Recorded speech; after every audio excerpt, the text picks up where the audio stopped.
Endgame. Meghan broke down in tears as has shockingly sent her divorce paper after tortured nights. After nearly 2 years living in the US, speculation over Prince Harry and Meghan Markle's return to the UK this year has been growing. Fans had eagerly expected that he would fly back to support his grandmother the Queen at Prince Philip's memorial service later this month, before returning again for the Platinum Jubilee in June. But last week it was confirmed that neither Prince Harry nor Meghan would be coming to the memorial, due to be held on the 29th of March. The couple's attendance had been hanging in the balance since it emerged last month that they were taking legal action, after the Home Office refused to provide him and his family with automatic security when entering the UK, as Harry did not feel safe in Britain. However, Harry, who shares Archie, 2, and Lilibet, 9 months, with Meghan, is set to attend the Invictus Games next month in The Hague, a city in the Netherlands, less than an hour's flight from London.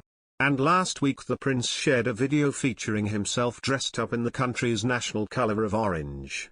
Now royal biographer Duncan Larkham, who wrote Prince Harry, The Inside Story, says he believes Harry is purposefully choosing not to return the UK, and that in the future he will deeply regret not being there to support the Queen, 95.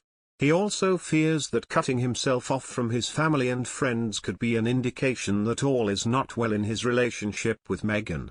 Duncan says, "In my opinion, the security issue is a total excuse. Harry has returned to the UK since moving to the States, for Philip's funeral and for his late mother's memorial service, and there hasn't been a security threat. What more threat will there be in the UK than there will be in The Hague?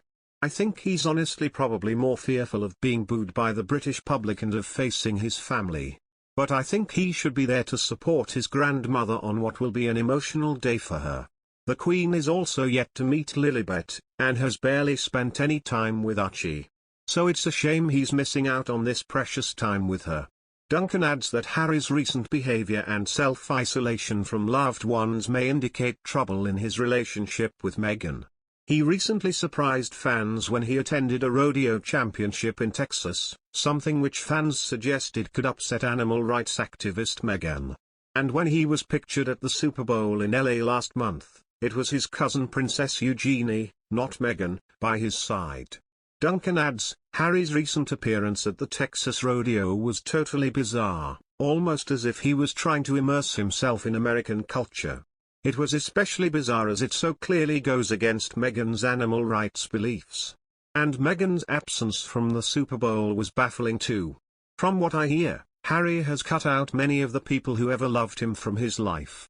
His family, his old school friends, the list goes on. I think one of the biggest signs of a relationship not going well is that one or both of you become very isolated from the friends and family and people who love you and who you grew up with. And this is what has happened with Harry, since being with Meghan. It's worrying, as he's more alienated than ever now, which shows things aren't going well. Meanwhile, recently, Prince Harry and Meghan Markle's explosive tell-all with Oprah Winfrey is being blamed for the protests that Prince William and Kate Middleton have faced on their Caribbean tour, reported Express UK. According to journalist Dan Wootton, allegations made by Harry and Meghan about the royal family being racist towards Meghan were being weaponized against the royal family and fueling Republican sentiment in Caribbean countries including Jamaica. Wootton believes that Jamaican activist Bert Samuels was using Meghan's claims against the British royals to help advance his political cause for the UK to be forced to pay reparations. Writing for the Daily Mail, Wootton said, Republicans across the Commonwealth would try to use the claims to bring the Queen's reign to an end in the monarch's twilight years. He also said that it was utter hogwash to claim that Meghan's race had anything to do with her ongoing rift with the royal family.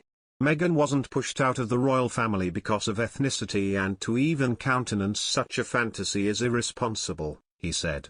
Wootton added, shame on Meghan for the damage she's caused to the Commonwealth, and shame on the propagandists in Jamaica and the media using her fantasies to advance their Republican cause. Prince William and Kate are currently touring the Caribbean as part of the Queen's Platinum Jubilee celebrations and have encountered numerous protests.